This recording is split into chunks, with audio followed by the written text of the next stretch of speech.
guys, ito yung second day sa workout ko. Ayan, nagte-treadmill ako ngayon. So nasa nakita nyo, pinagpawisan na ako dito kasi nakailang minutes na ako dito bago ako nag-film. Ayan, so kung makita nyo, ayan yung pawis ko. Tumutulo na yan, sobrang pagod na ako dyan. Kaso, ayan, still going lang. Ayan, pagod na ako niyan. O, ayan, di ba sabi ko, pero adya. Adya pa din. Ayan, nag-selfie muna ako, guys, para maka-rest. Ayan. So, ayan, start ulit tayo para mag-treadmill. Ayan, continue lang natin yan, guys.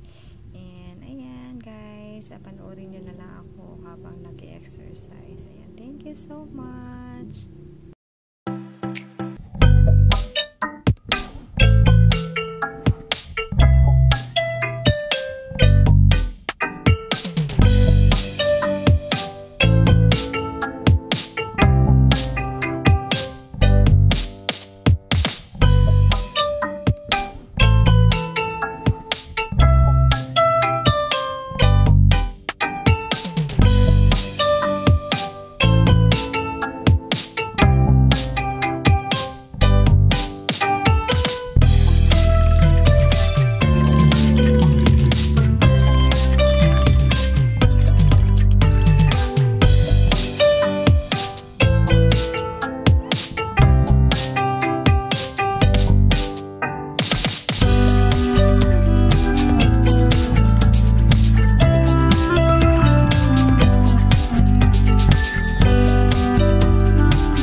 Second day ko pa ngayon, guys. Kaya medyo hingal-hingal pa ako. Nag-a-adjust pa ako sa exercise kasi hindi na ako na-use. Ilang years na rin akong tambay na nakaupo lang. So, wala na exercise talaga. So, ngayon, back to active na ako sa exercise. So, day 2 ko pala ngayon. Ayan. Kaya medyo nanibago ako. Actually, kahapon sobrang sakit ng katawan ko. As in, ang sakit talaga. Tapos, yun siguro nabigla kasi diba, hindi na nasanay yung katawan ko. And then, ang ginawa ko para medyo mag-less yung pain. Kasi feeling ko na bugbog sarado talaga yung katawan ko kahapon. Kasi nga, first day ko pa kahapon, second day ko pa ngayon. So, ang ginawa ko, buti na lang may mga patches ako. So, nilagay ko sa likod lahat kung saan yung part na masakit.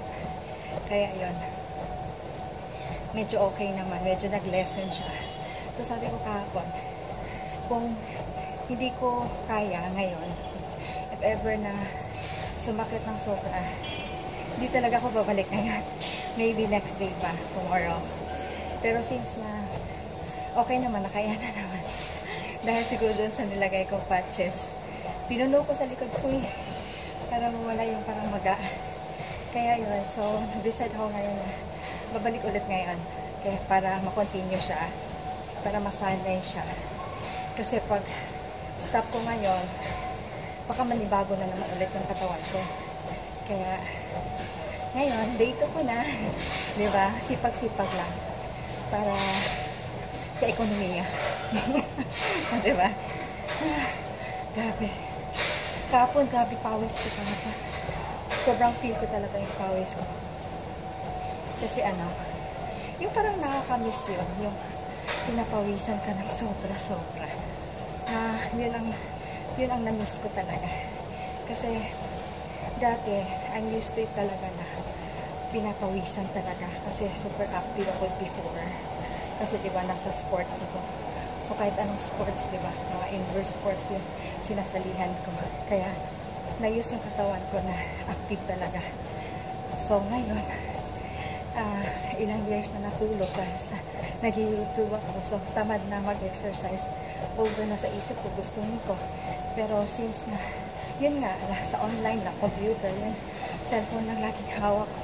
Kaya, hindi na nakapag-exercise talaga. So, yung friend ko na si Karen, siya yung na-convince sa akin, niyahin niya ako kahapon na mag-gym kami. So, yun, nakapag-decide agad ako na sige, go, game ako dyan. Kasi para kahit pa paano, diba? yung mga tulog kong mga nerves, gigisingin.